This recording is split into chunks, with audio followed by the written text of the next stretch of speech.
Hi, everybody. I'm Faith Moore, and welcome to my party. This is the launch party for my new book, Saving Cinderella: What Feminists Get Wrong About Disney Princesses and How to Set It Right. But before we get started, there's one very important thing that I need to do. It is a party, after all. Now, if you have a tiara at home, I invite you now to put it on, because princesses wear tiaras to parties. So now we can get started. So I'm really excited about this, and I'm really excited that you guys are here with me. Throughout the next hour, we're going to have some amazing guests. We're going to give a bunch of things away, and I'm going to talk to you a little bit about the book, why I wrote it, what's in it. I'm going to read some from it,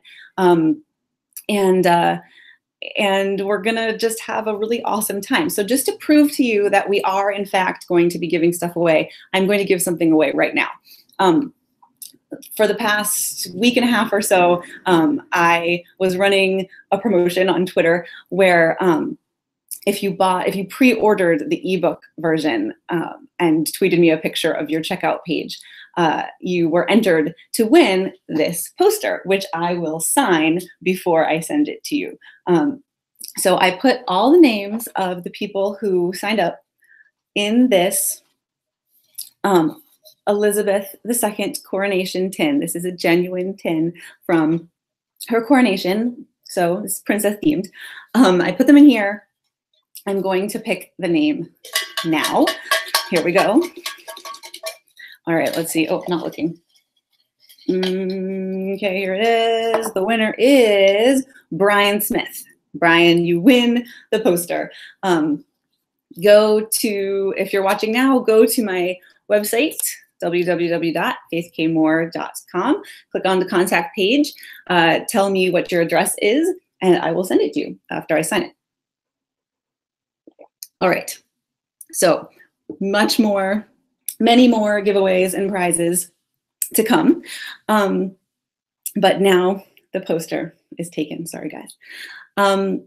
So I want to talk, before I invite my first guest on, I want to just talk for a little while about the book and why I wrote it.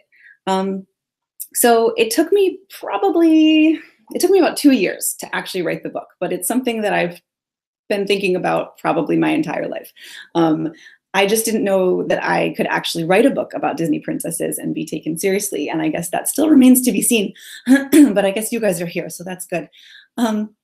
You know, I noticed somewhere along the line that now, these days, the general consensus about Disney princesses is that they are anti-feminist. And even a lot of people who really love them still sort of say that they love them with an apology. Like, I love them, but I know they're really anti-feminist.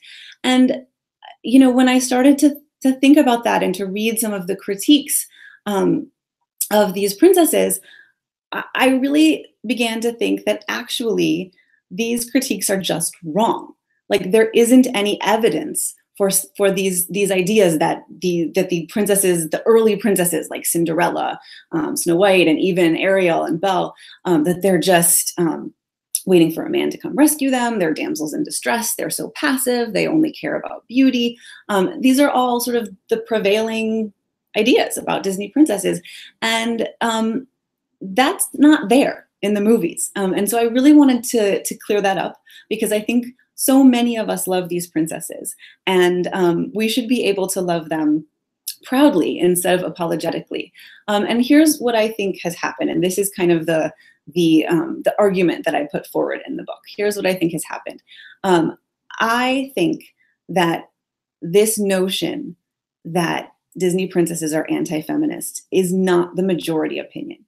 I think that most of us find, or many of us find, that princesses like Cinderella or Belle or Ariel or Snow White offer some really amazing role models and examples for us to follow. And that really there's this sort of vocal minority of radical feminist critics. In the book, I call them princess critics, who got a hold of the microphone, essentially, and have published article after article after article denouncing the princesses, but I don't actually think that they speak for all of us. And I wanted to do that. I wanted to speak for us. So this is what you will get if you buy this book.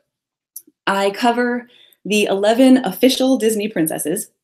That is a designation that is largely a marketing ploy by Disney, but the princesses within that category are generally the princesses that we're talking about.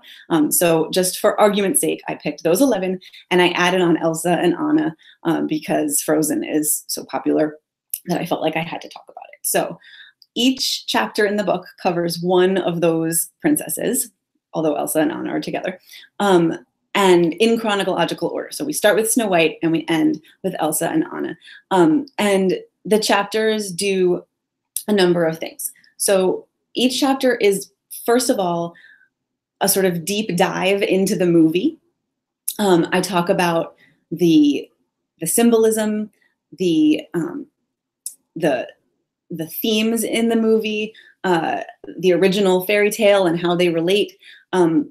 And so to show you the value in the movie, or for some of the later princesses, how awful they really are.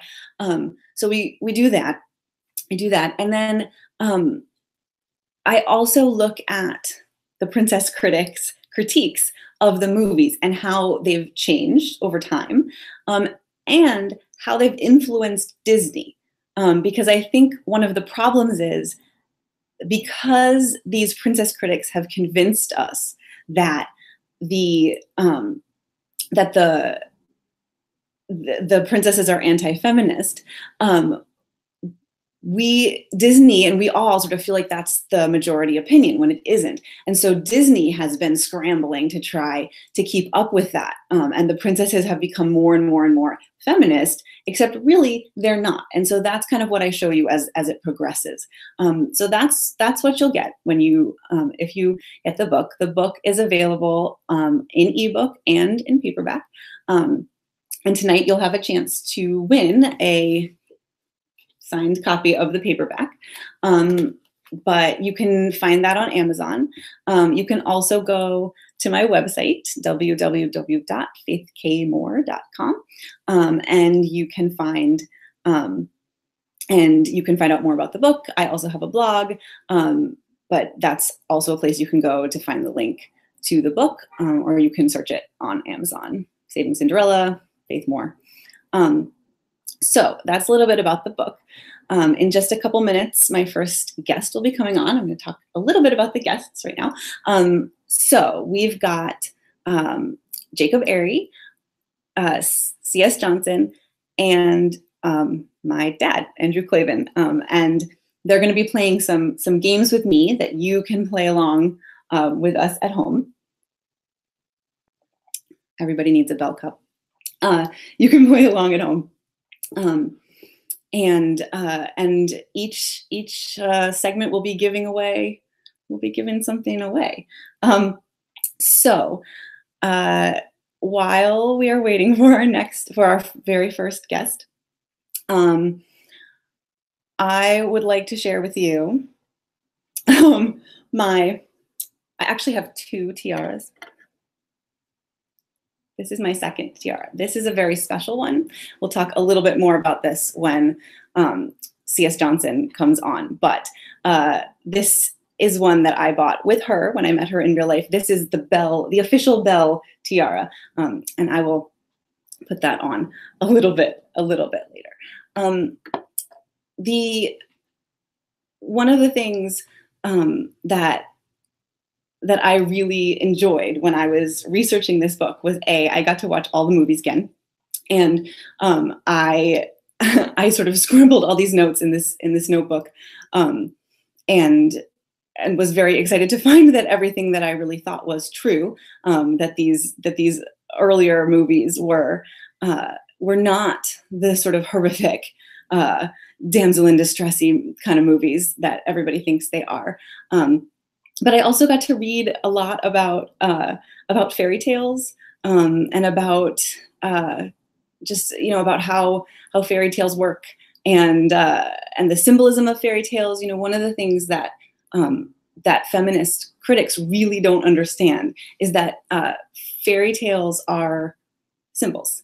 They're symbolic. They have symbols. They are allegories, and nothing in them is literal. Ooh, here's my first guest. Hello. Hello, Jacob Airey. I'm so glad you're here.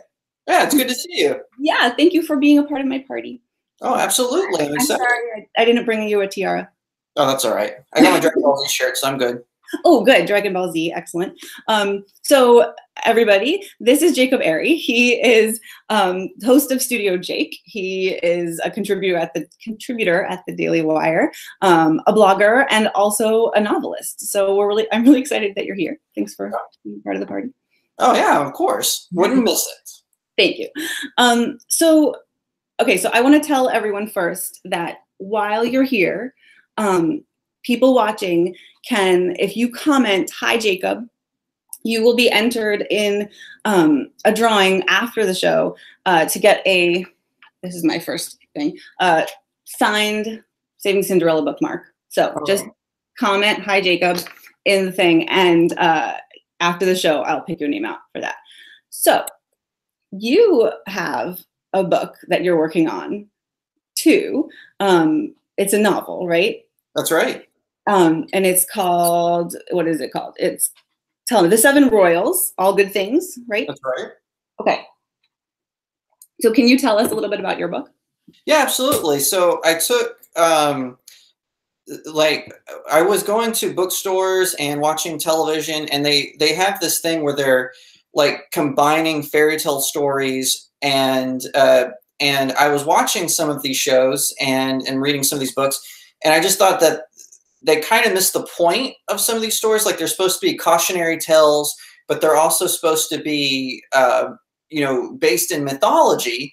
And so I took the concept of the Seven Royals, All Good Things, is I took 6 of these characters, and then I created kind of one on my own that's actually an amalgam of several characters. So it's got Belle from Beauty and the Beast. It's got Rapunzel. It's got Talia, who is based on the Russian version of Sleeping Beauty. And we've got James, who's based on the Brave Woodsman. Philip, who's Prince Charming. And, of course, my final character is, Connor, who's based on like the swashbuckling buccaneers from Pirate Tales. And then my final character is Jasher, and he's actually based on some biblical stories. He's kind of a combination of Joshua from the Bible and a few other elements. But they basically, their homeland gets taken over by an evil wizard, and they get sent away, and Jasher actually gets put into stasis. He's immune to magic, so they can't put him into sleep magically, so they have to put him into stasis, and then he wakes up 10 years later, and he has to bring all these worlds together to take back their homeland. And so that's the basic plot. It's got Midas from The Golden Touch. He's one of the villains. Fabius Thorn, who's a kind of a legendary bad guy in fairy tales. He's one of the big baddies. And we've got Bluebeard as a character. The Wicker Man from Celtic stories is there, and Snow White. She's not one of the 7 royals, but she's in the story, and so I think everyone will find something that they can enjoy.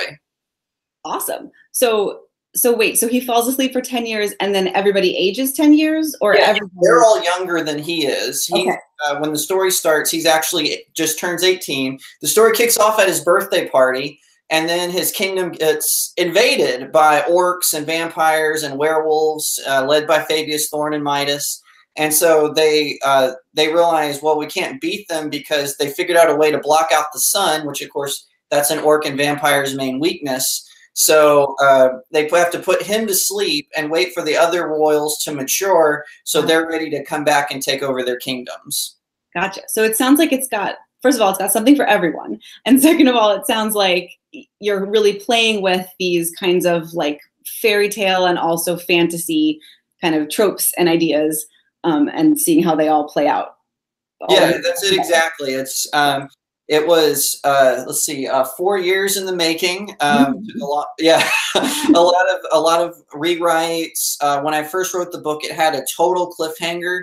But I decided, not to get into too much detail, but I decided that ending didn't really work. And so I rewrote it where it has a more where it has kind of a I don't want to give it away, but it's not a total cliffhanger. But I think that it'll be entertaining when you realize, oh, this is the climax. So. Gotcha. So is it the first in a series, or? Yes, it's supposed to be part of a trilogy. Yeah. I don't want to give too much away on the second book or the third book, but once you read All Good Things, it'll all make sense. So it establishes the universe, establishes the characters. A lot of people recognize some Tolkien stuff. A lot of Hans Andersen is in there. He's especially a big influence on the story. Cool. And so when can we expect to be able to read that? I don't have an exact date, but hopefully spring 2019. Perfect. Amazing. So great. So just a reminder to people who are watching, comment, hi, Jacob, for a chance to win the signed Saving Cinderella bookmark. So I think we should play a game. Okay. And I think we should play Disney Princess or Prince. Would you rather? Are you up for that?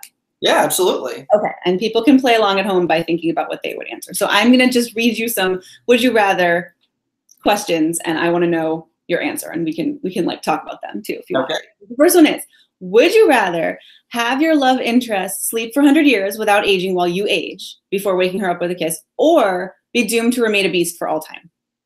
Ooh. I'm going to go with the 100 years. You know, maybe if we had a relationship before, she'll accept me for being 130-year-old man, as opposed to, I'd really roll the dice with that. Yeah, I think that's probably true, because you would have some relationship there versus it would be really hard. If you were a beast for all time, it would be kind of hard. Exactly. Don't want to squash her, want to go in for a hug, Right. Like, yeah, if you didn't think you were ever going to be changed back into a man, that would be pretty sad. Exactly. Next one. Would you rather grow up locked in a tower with no contact with the outside world, or grow up a servant in the home of your stepfamily? Ooh, probably grow up in a tower, because I'm what's called an ambivert, so I'm in between introvert and extrovert. So I think I could probably lean toward the introvert in that scenario. Yeah, and you probably, if you're not a servant, then you can probably like hang out in the tower and maybe like right, read. exactly. Yeah, that's a hard one, because I don't know. I feel like I would need some human contact. I could, like I said, if I'm cool with just looking out. I'm like, oh, there's a person. Hi. Okay, I'm good. That's Maybe you could chat with people that are walking by if you exactly. Okay, next one. Would you rather be born royal or marry into royalty? Ooh, see, that's a tough one. I'm gonna actually go with marry into royalty, because I've always gravitated more toward the warrior myths. And typically the knight ends up marrying the princess, right? So, of course they have some nobility as well, but I'm going to go with marrying into royalty. Yeah, I think that's good. I think I would do that too, because I feel like also you would be more grounded. Like you would have an experience of like the real world, and that would help you, to be a royal versus never having experienced anything other than being royal. I think I would go with that too. Right. All right, next one. Would you rather achieve romantic happiness or career success? You only have to pick one. Like you can only pick one. Oh man, that's a tough one. Well, I guess I'm already there. I've retrieved romantic happiness, so I'm going to go with that one, because I'm going to go with that one because mission accomplished. So, yeah. And also, your wife might watch this at some point. Yeah, exactly. Yeah, no, I think it's hard. I think that's like, we would have different answers, like theoretically, male and female also. Oh, yeah. For me, it isn't even hard. Like I would just pick romantic happiness and be happy. If you had asked me before I was married, I would have said be successful. But right, exactly. And but I also think like for some people, I think particularly men, like this idea of like being purposeful and having something to do with your life that's outside of your home is kind of a thing. Whereas for me anyway, I sort of feel like I would love to achieve success in all areas of life, but romantic success is pretty good. All right. I have two more. All right. First one. Would you rather do battle with a dragon or your girlfriend's jealous suitor? Well, I always tend to not like dragons as villains, so I'm going to go with the jealous suitor, because I'm not exactly, Hercules. Everyone always says Adonis. He's not really that attractive. I always thought Hercules was way better. So I'm going to say I'm not exactly a Hercules, but I think, with my years of martial arts training, I can take on a Suitor. I watch enough Dragon Ball Z to know how to throw a Kamehameha. So I think I'm good there. So I'm going to go with Jill as Suitor. Yeah, I think that's fair. Dragons are scary and breathe fire. Yeah. Okay. Last question. Would you rather have a human sidekick or an animal sidekick? Oh, animal sidekick. Totally. Why? Yeah. I would, well, back to the dragon thing, I would probably want a dragon, but if I couldn't have a dragon, I'd go with some sort of dog wolf hybrid like Balto. So I think that would be really good. I grew up watching Doug and Arthur, which, Arthur is weird because he's an aardvark that has a dog sidekick. So I would probably go, and Doug, Pork Chop is the greatest dog in fiction ever. So I'd have to go with something like that, Excellent. Well, thank you for stopping by the party. I'm going to move on to the next segment, but tell people where they can find you, where they can learn more about your book, etc. You can find out more about me and my book. I'm going to have an update posted soon. My website is jacobairey.blog. I don't know if you can read it, but I can see it, so hopefully they can see it. JACOBAIREY.blog. And then my Twitter is @realjacobairey. That's where I'm most active. And of course, Facebook, you can find me, author Jacob Airey. And if that's like a curation of everything. I've got my Daily Wire articles, my blog articles, and everything in between. Perfect. Well, thank you so much for stopping by the party. Thank you for inviting me. For playing. Okay, bye. Bye. Okay, so we're gonna move on. The next thing I'm gonna do is actually read a little bit from the book for you guys, so that you can kind of get a sense of what you're getting. If you commented to be a part or to enter in for the giveaway, that will happen after the show. I will announce it on social media everywhere, and I'll make sure that whoever wins knows that they won. So in this segment, while I am reading, this is kind of this is the giveaway for the t-shirt. So I'm wearing this. You won't get my t-shirt. This one's mine, but I'll get one for you in your size. I'm wearing, let's see, you can see it, my Saving Cinderella t-shirt. And on the back, I don't know if you can see this, it says, "I believe, do you?" And after I read this part, I think you'll understand why it says that. But you could win this shirt in your size, not worn already by me, by doing this, buy the book. So while I am talking, while I am reading, go on Amazon, search Saving Cinderella, Faith Moore. You can buy the ebook or the paperback. And what you need to do to enter is tweet me a picture of your checkout page, tag me @FaithKMoore, and use the hashtag Saving Cinderella. And again, after the show, anyone who has done that will be entered to win a t-shirt. If you don't have Twitter, you can do the same thing on Facebook, but when you tag me, tag Disney Princess Addict instead of Faith Moore. And that is how you can enter for that one. So I'm actually going to read a little bit, not a lot, I promise. It's not going to be super boring, I hope. I'm actually going to read the epilogue. It's kind of weird because this is the end of the book, but I think it gives kind of a sense of the themes and the ideas that the book covers. So I'm going to read the epilogue now. And remember, while I'm doing this, or anytime throughout the broadcast, buy the book, tweet me the picture of your checkout page, tag me @FaithKMoore, and use hashtag Saving Cinderella for a chance to win a t-shirt like this one, but not this one. Okay, here it is, the epilogue of Saving Cinderella. "So this is love," sang Cinderella all those years ago. "This is what makes life divine. The key to all heaven is mine. So this is the miracle that I've been dreaming of. So this is love. Love has always been the force of transformation in Disney princess movies. It's love that lets us see that who we truly are has been recognized by the world. It's love that pushes us to achieve our dreams. It's love that draws the man from the beast. Love is the magic carpet that carries us up and out of our childhoods and into the bright blue sky of the life we were meant to live. Not because a woman's only dream is to find a husband, and not because a woman needs a man to achieve her dreams for her, but because, both realistically and metaphorically, love gives us the wings we need to fly. In a very real sense, finding a partner to share your adult life with is the thing that unlocks heaven. But that's the thing that shows us, because that's the thing that shows us that we're going to be okay, that we can leave our parents and go out into the world and do the things we want to do. It shows us that someone other than our parents can love us. Someone will want to make a life with us. Someone will be there. We will not be alone.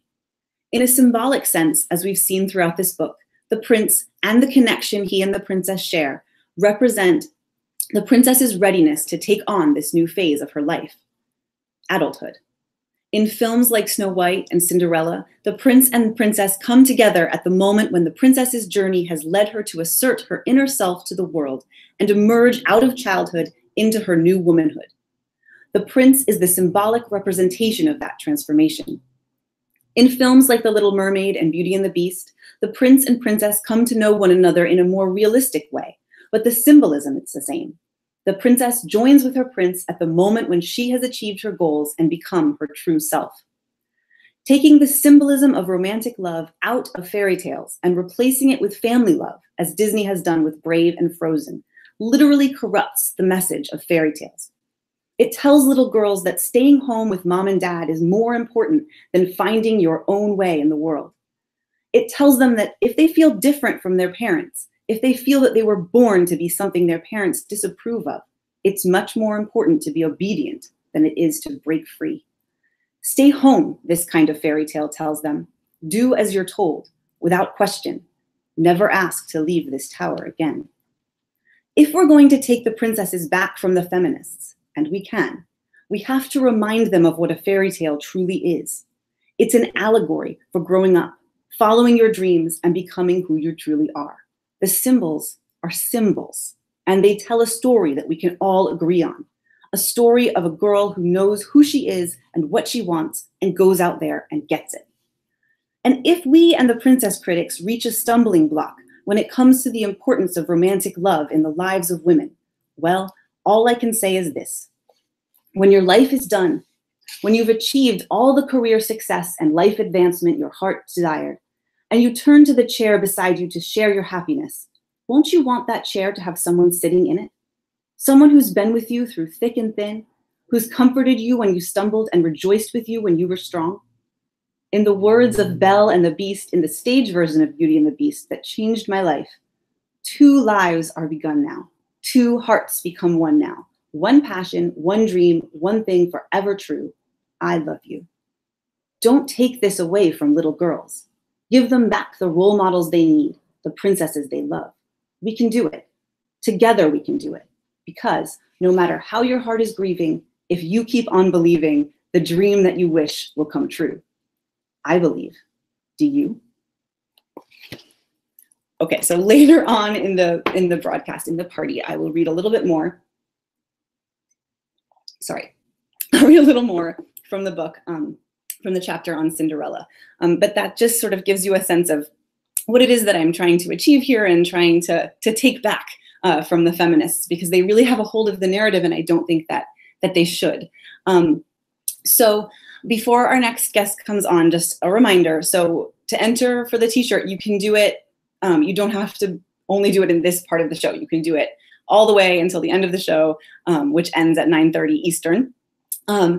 So again, go to Amazon, buy the book. It can be the ebook or the paperback, and tweet out a picture of your checkout page to prove that you bought it.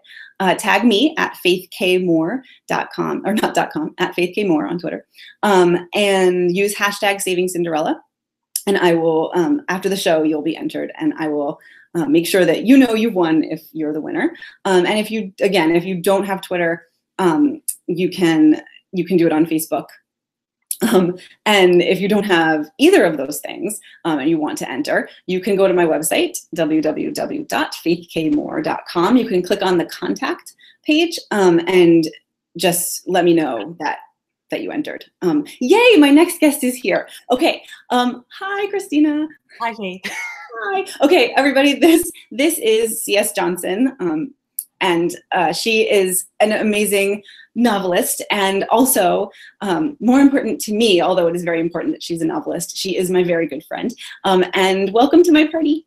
Yay! Yay! Okay, wait, I have to change tiaras. I was saying this earlier. So this is a tiara I got for my birthday, but this is the tiara that, oh, I brought Spider-Man for Jake, so. Oh, and Spider-Man. We must have Spider-Man. Nice. I know. I said to Jake, I'm sorry I didn't bring his tiara, but I think a Spider-Man mask would have been even better.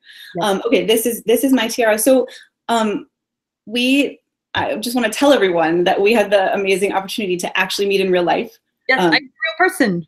Yes, you are a real person. I now can vouch for that, and I, in fact, am also a real person.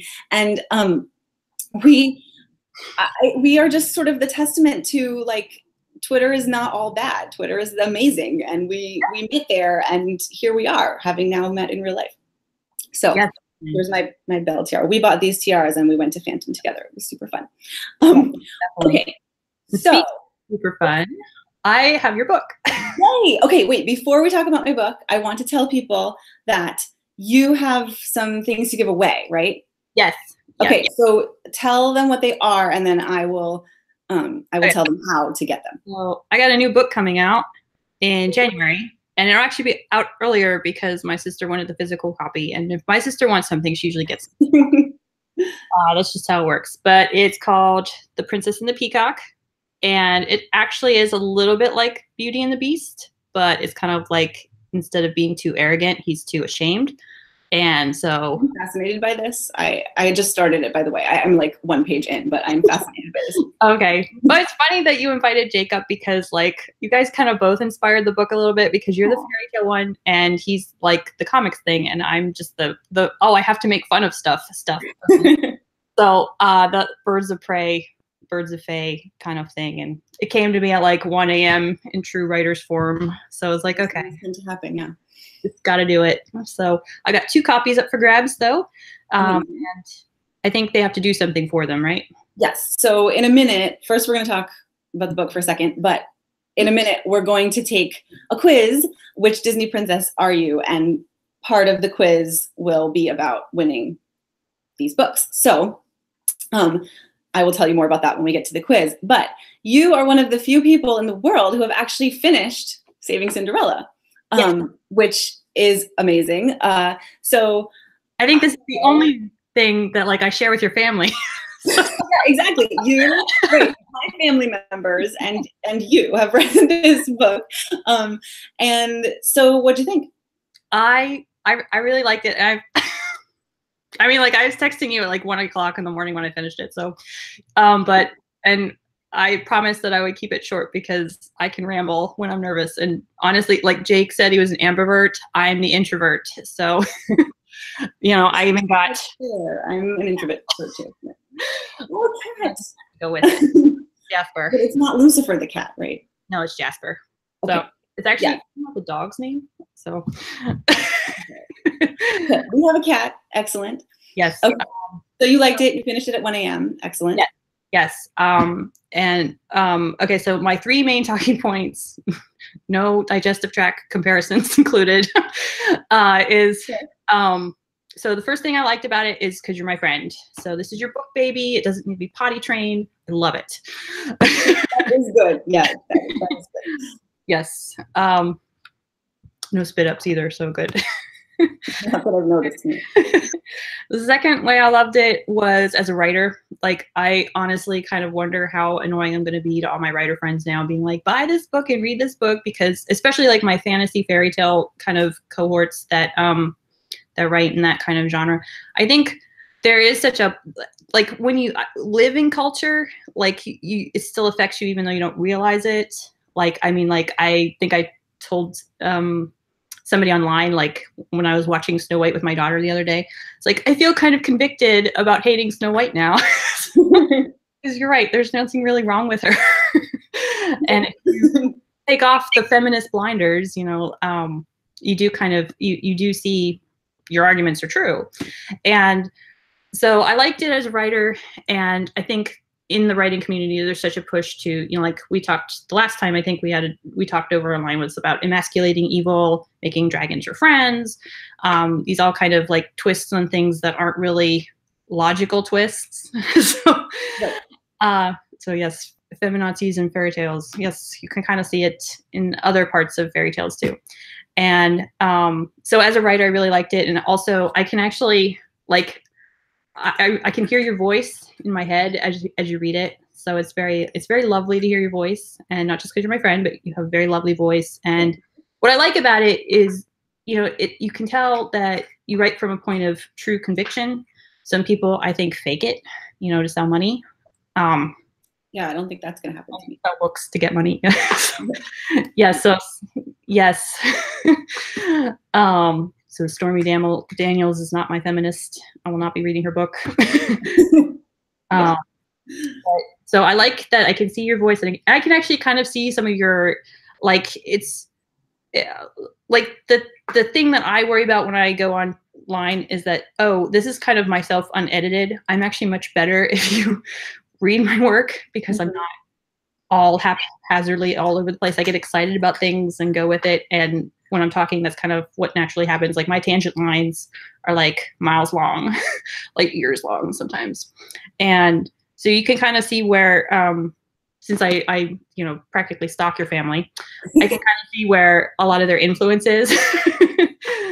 And I do think there is something special about the mother-daughter bond that you can kind of see where the influence is. It's nice. I liked your dedication. I read it. Well, I appreciate it. Yep. Thank you for reading it. Yeah, and the third thing I really liked, and this is as like a reader just in general, is how well you have a starting point, and you kind of so you take everything away and you pull it all apart in this very kind of like slow crashing wave type of thing, and it's this almost like a song, your happy working song, and start from one, the let's get down to business line, and then you kind of take all the parts away and examine them individually, and then you kind of put it back together after pulling out some of the poison that cultural influences had on it.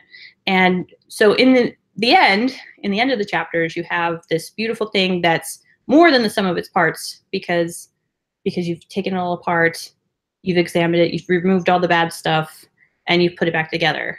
And it's very, very lovely, of course, because these are very lovely stories. Even if some of them are flawed, they can speak to us over time in different ways. And I especially loved the chapter on Cinderella because you had that extra kind of that jump from self-realization to self-actualization, which I like. My real name is Christina. I'm very well named because I've been chasing after Christ my entire life. And there have been a lot of pitfalls along the way. But I mean, it's such a nice thing to see that added layer of meaning, of existential catharsis. There we go. Thank you. I appreciate that, and I'm glad that you got to talk about it, because it's always harder to talk about your own thing. So I appreciate you reading it and you telling us some more about it.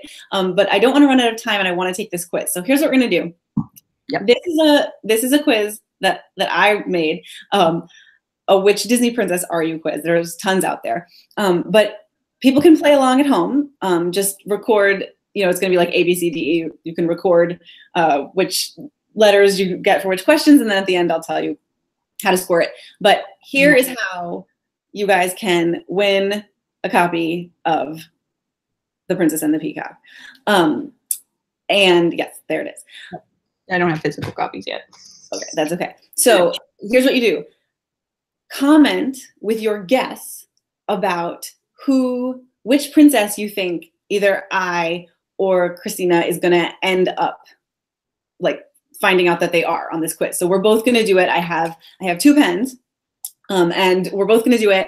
And if you comment, obviously before we found out the answer, if you comment with your guess and your guess is correct, then you'll be entered for a chance to win a copy of the book. Okay, here we go. Question 1, choose a color. Here are your choices. A, pink, B, blue, C, gold, D, green, E, red. Blue. Blue. All right. I'm gonna pick blue too. All right. Okay, choose an animal. A, bird, B, horse, C, raccoon, D, lizard, E, bear. I'm gonna go with bird today. Bird. Okay. That might yeah, I'm gonna go, birds are a little creepy to me. I'm gonna go with horse. my cat if I ended up hating it, so it's for me. Sorry. Okay, describe your ideal romantic partner. A, brave and loyal. B, kind of a bad boy. C, physically strong. D, dashing and debonair. Or E, I'd rather be alone. Which one would put up with me best? So I actually refer to my husband as my knight in shining armor, so I'm gonna go with A. Excellent. Okay. A was brave and loyal. Yeah, I'm gonna have to do that one too. Okay. Question 4. What do you like to do in your spare time? A, daydream. B, read. C, sports. D, sightsee. Or E, make things. Well, it's definitely not cleaning. That wasn't a choice. Daydreaming. If there's only one thing I would be allowed to do forever, it would be daydream. Excellent. Okay, daydream. I'm gonna go with reading.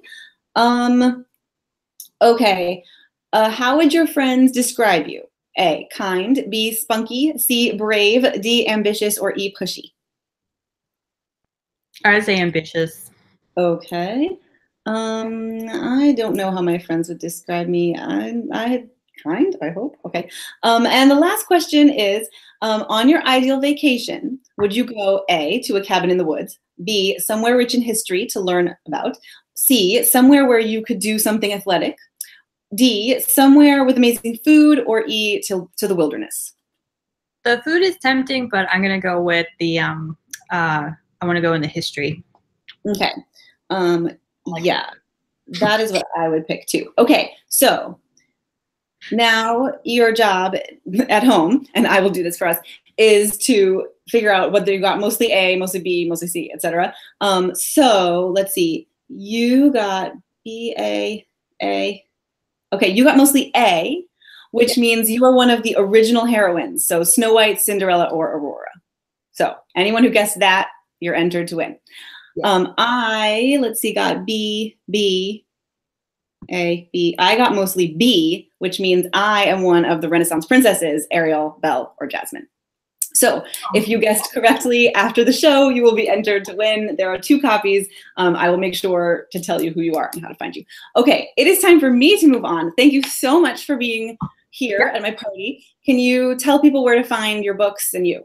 Okay, so mostly Amazon for the books, but also Twitter, C_S_Johnson13, and Instagram is writer CS Johnson, and Facebook is writer CS Johnson, and I'll be there.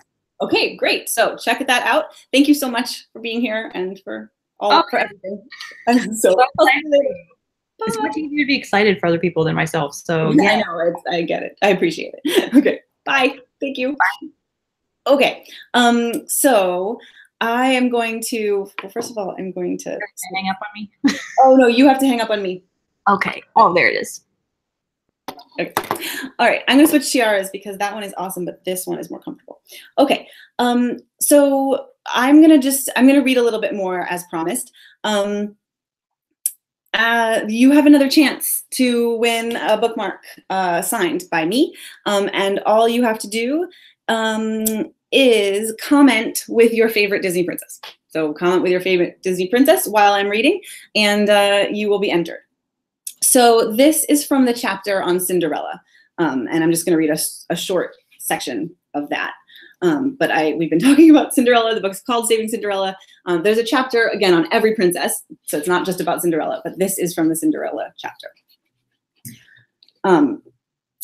Princess critics complain because Cinderella's efforts to get to the ball on her own with her mother's dress don't work out.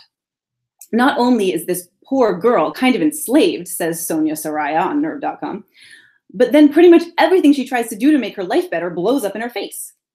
They see this as her attempt at agency and dislike that it is thwarted in favor of the fairy godmother's intervention. But Cinderella's agency or non-agency isn't the point here. The point is that her mother's dress, done up with the stepsister's sash and pearls, isn't good enough. It isn't her. Only magic can make this right. Only magic can manifest internal qualities as external ones, can allow the world to see with their eyes something that occurs in the soul.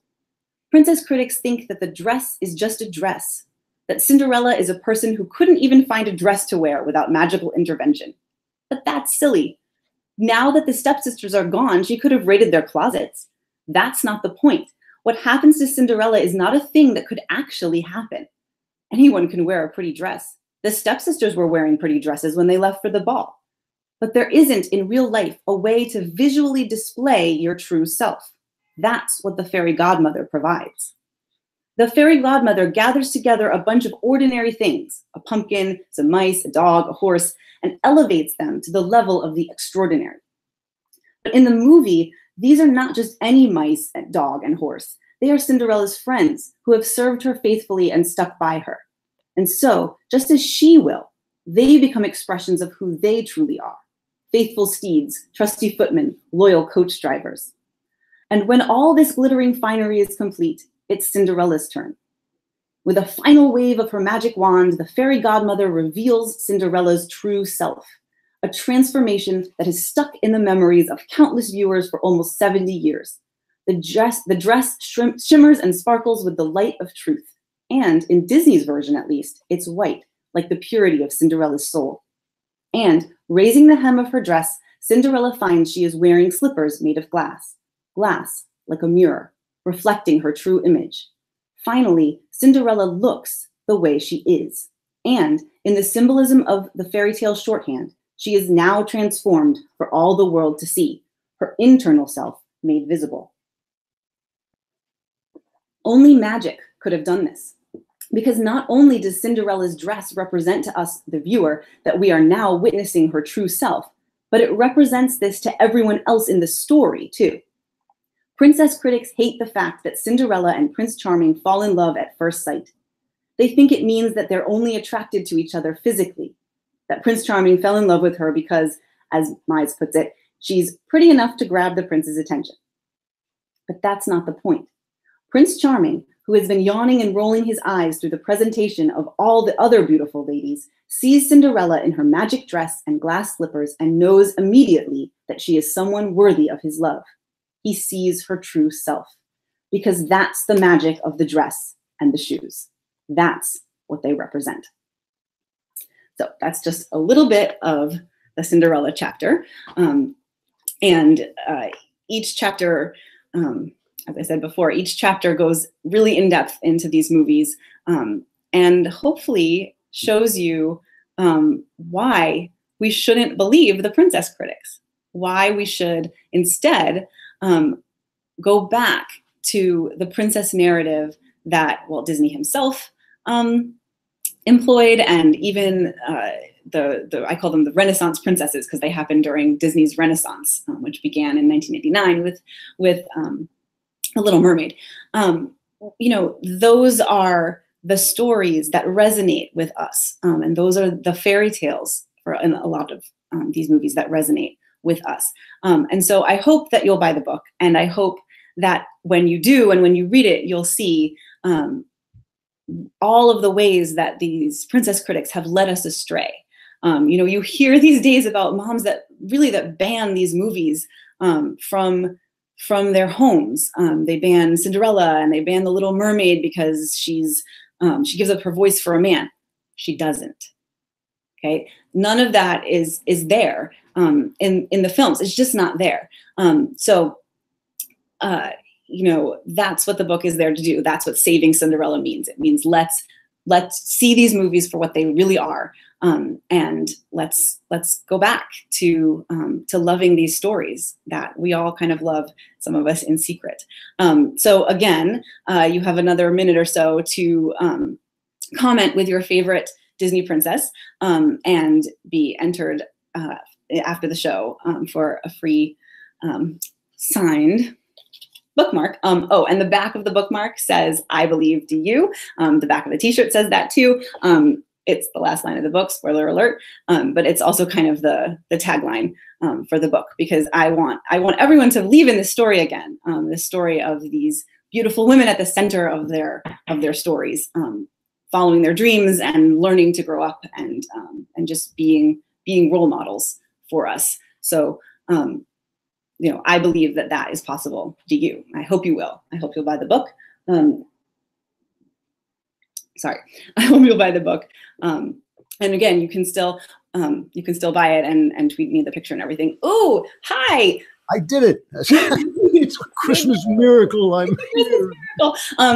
Hi, welcome to the show, Andrew Klavan. Hello, it's nice to be here, Faith Moore. How you doing? I'm very good, thank you. Do you like my tiara? I like your tiara. It suits you. I'm surprised you don't wear it all the time, actually. I should, except it's giving me a headache. Okay, so I don't think that you actually need an introduction, except for anybody who's watching that doesn't know this, you're my dad. I am your dad. That is true. But also Andrew Klavan, the novelist and the host of the Andrew Klavan Show at the Daily Wire. And that guilty. Anyone who doesn't know that. Okay, so before we talk about anything, I need to tell everyone that this is the point when you all have a chance to win a signed paperback copy of the book, Saving Cinderella. All you have to do is comment, "Hi, Andrew," and you will be entered to win. So from now until the end of the show, which happens at 9:30 Eastern, comment, "Hi, Andrew," and you'll be entered in a drawing for a signed copy of the book. Nice. I don't have a signed copy. I just got my second copy of the book. I still haven't got a signed copy of the book. Yes, well, you can bring it to me and I will sign it. These people don't actually have access to me, so it's kind of it'll be my Christmas gift, signed copy. Oh, well, that's nice. If you didn't actually have to buy it, I would have given you a copy. Okay, so since you're here and since I get asked all the time, when did your love of Disney princesses start? And I don't know, because I feel like I've always loved Disney princesses. And so you have to tell us. You have to tell us what happened? Like what did we go to the movies? Like what was this about? Well, there was a kind of a strange transition, because the first official Disney princess film I remember taking you to was Sleeping Beauty. And you lasted about 5 minutes until the witch showed up. Right. And then you got terrified and we had to leave. And what my main memory of this is, at the time, Mom and I didn't have much money. And what I remember is that the lady kindly refunded my $10 or whatever it was to go to the movie, which I was very grateful for. But what's interesting about that was, like, you were really frightened of that. And then, many years later, I guess you must have already been in your teens, we went and saw The Little Mermaid. How old were you when you saw it?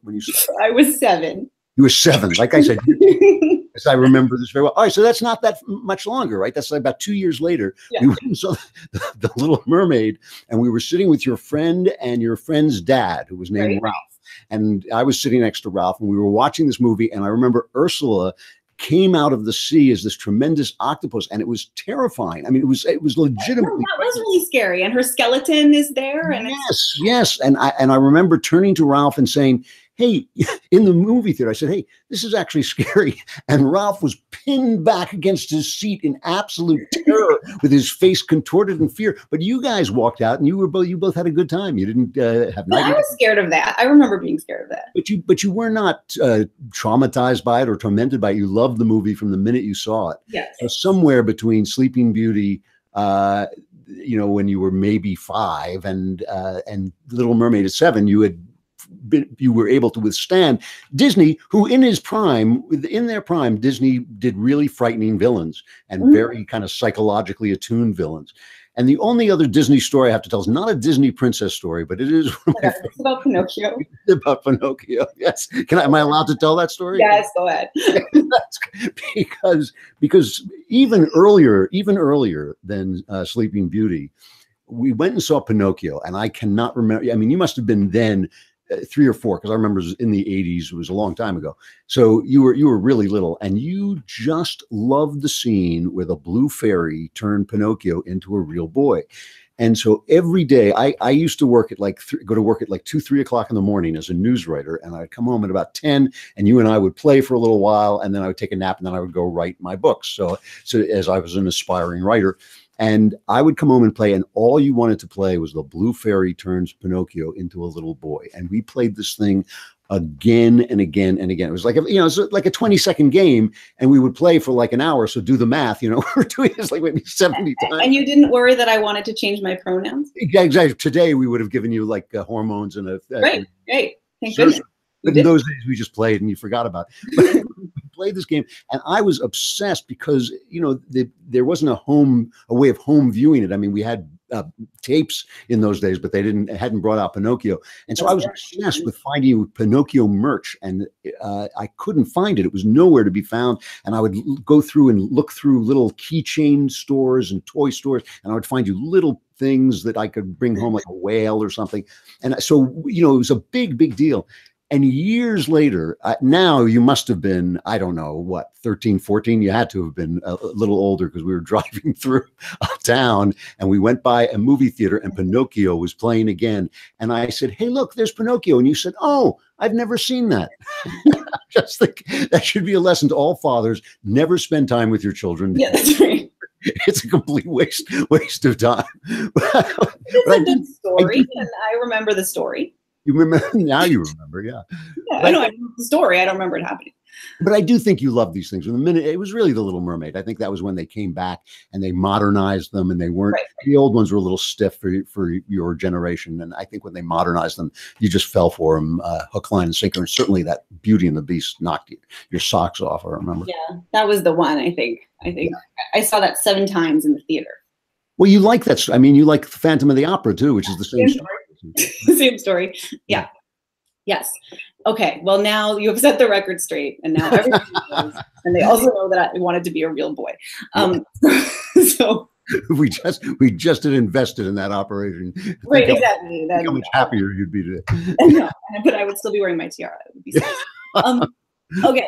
Now we get to play a game. Are you ready to play a game? I'm always ready to play a game. Excellent. Okay. Just a reminder to viewers, you can what's it called? You can comment, "Hi Andrew," for a chance to win a paperback signed copy of Saving Cinderella. Okay, this is fill in the Disney princess song lyric. Okay. Fill in the Disney princess. Okay. Yeah, I should be great. All right. Yeah. So I will read the lyric and leave a blank, and you should tell me what you think goes in the blank. You got it. Okay. Here we go. Yeah. All right. People can play along at home, but I won't be able to hear you. Okay. All right. Here's the first one. There you see her, sitting there across the way. She don't got a lot to say, but maybe she'd like a roll in the hay. No, that probably wasn't it. No, but it's not too far off, actually. What is it? Oh wait, this is Kiss the Girl, right? Yes. Yeah. See, this song is now problematical. They say for some reason. I can't. So she doesn't have a lot to say. What's the? But there's something about her. There's something about her. Yes. That doesn't even rhyme. How was I supposed to guess that? I didn't think it was gonna rhyme. All right. That's very problem. That's not even problematic. It was better my way, I think. I like the role. It was definitely more problematic your way, I think. But I think that is still what's going on. No. I think she can't consent is the problem, because she's literally mute. She can't speak. Yeah, right. Because she can speak, and if he kissed her, then she would be able to speak. Thank you very much. So she clearly wants to be kissed. It's ridiculous. It's like real life. Once he kisses her, she can speak and then accuse him, and he can go away to. She will say. Right. Okay, next one. Okay, these are directions for how to be a man. Okay. Okay. Here they go. You must be swift as a coursing river, with all the force of a great typhoon, with all the strength of a raging fire, mysterious as a little goon. Okay. This does rhyme. It's mysterious as a Disney cartoon, I think. That's good. Okay, no, it's the dark side of the moon. Oh, mysterious as the dark side. Now, where's that from? Mulan. Oh, I've never seen Mulan. Okay, so that's okay. Yeah. Don't. Okay, next one. I'm like a shooting star. I've come so far. I can't go back to where I used to be. Right? That's so finally when I saw that's okay. Yeah, that was from Aladdin. Okay. That's a nice song, too. That's a nice what? Song. That's one of their better songs, I think. Yeah, the lyrics are unfortunate. Really? Yeah, because so the lyrics in Aladdin are like, some of them are Howard Ashman, who's like the genius behind it. Yes. And some of them are Tim Rice, and this is Tim Rice. Yes, Ashman was the real talent, and that was one of the great losses of the AIDS crisis. Yeah. Exactly. Yeah. Okay. I'm comparing myself. Yeah, you're getting a little broken up. I'm going to put in a headset. Maybe that'll help a little. Yeah, Okay. yeah. All right. All right. Here we go. Next one. You can own the earth, and still, all you'll own is earth. I can't hear you at all. I'm sorry. Go ahead. Start again. Sorry. Okay. You can own the earth, and still, all you'll own is earth until you can. Until you can build a house. That's right. That's what I think. Okay. Yeah. No, it's until you can paint with all the colors of the wind. The rainbow. Oh, that was a terrible. No, not the rainbow. The wind. It doesn't even make sense. You paint with the colors of the wind. What is it? You sing with all the. You can own the earth, and still, all you'll own is earth until you can paint with all the colors of the wind. Okay. That was a terrible film. Pocahontas. Terrible movie. Next. And as you sweep the room, imagine that the broom is. As you sweep the room, imagine that the broom. This is Snow White, right? Yes. As you sweep the room, and as you sweep the room, imagine that the broom. What is the rest of it? Hold on, give me a second. It doesn't rhyme. I don't think it doesn't rhyme. Okay, is actually kind of rhymes. Broom or something is someone that you love, and soon you'll find you're dancing to the tune. There you go. All right, that's nice. Yeah. Okay. You have to sing in that funny high pitched voice. Yeah, I know. It's super weird. That Disney, I think, copyrighted, and she never got to sing again. That's right. Yes. Yeah. Okay. Next one. We're running out of time, but here we go. No right, no wrong, no rules for me. I'm it's like sociopath. Yes. Yeah. No, free is the answer. Oh, right. Yeah, that's kind of the same thing today. Kind of the same. That's got to be that one about the ice princess. Right? That's right. That's Elsa from Frozen. Okay. I'm going to skip some of these. Okay. Here's one. Though I do like breaking femurs, you can count me with the dreamers. Like everybody else, I've taken drugs. Yeah, that's right. I don't know. What's that? I've got a dream. I've got a dream. So what's that from? Is that Beauty and the Beast? No. That's from Tangled, which is actually a pretty good movie. Oh, all right. Okay. But all right. This will be the last one. All right. Life is so unnerving for a servant who's not serving. He's not whole without someone to wait upon. Yeah, a soul to wait upon. That's Beauty and the Beast, right? Yeah. That's from Beauty and the Beast. Okay. Okay. Well done. You've lost. I don't win anything. This is the worst game ever. Right? No, you don't even get to win this signed copy of the book, but somebody does if they commented. Hi, Andrew. Okay. Thank you very much for being here, and also for spending $10 on the movie and for playing Pinocchio and everything else. And this book, by the way, is dedicated to you and Mom. So well, I saw that, and I appreciate it very much, and it's wonderful to see you. And it's a great book, by the way, if anybody wants to take a look at it. Yeah, you also have read it. Yeah. It's wonderful. It's a wonderful book, and I'll see you for Christmas. Okay, sounds good. See you soon. Thanks for being here. Bye. Okay, we have reached the end of our time. Thank you so much for watching the show. I hope that you will go buy the book on Amazon. It's called Saving Cinderella: What Feminists Get Wrong About Disney Princesses and How to Set It Right. I hope you'll buy it. I hope you'll tell me what you think of it. And I hope that maybe you'll do that by giving me a review on Amazon. So anyone who entered all of those things I will get in touch with everyone about who won what, if not tonight, tomorrow morning. So keep an eye out for that. And let me know how you like the book if you read it. You can always contact me by going to my website, www.faithkmoore.com, and clicking on the contact page, and that'll go right to me, and I promise to answer. or you can reach me on Twitter at Faith K. Moore or on Facebook at Disney Princess Addict. Thanks so much for being here. Thanks to all my guests. And this was really fun. I will see you again soon. Bye.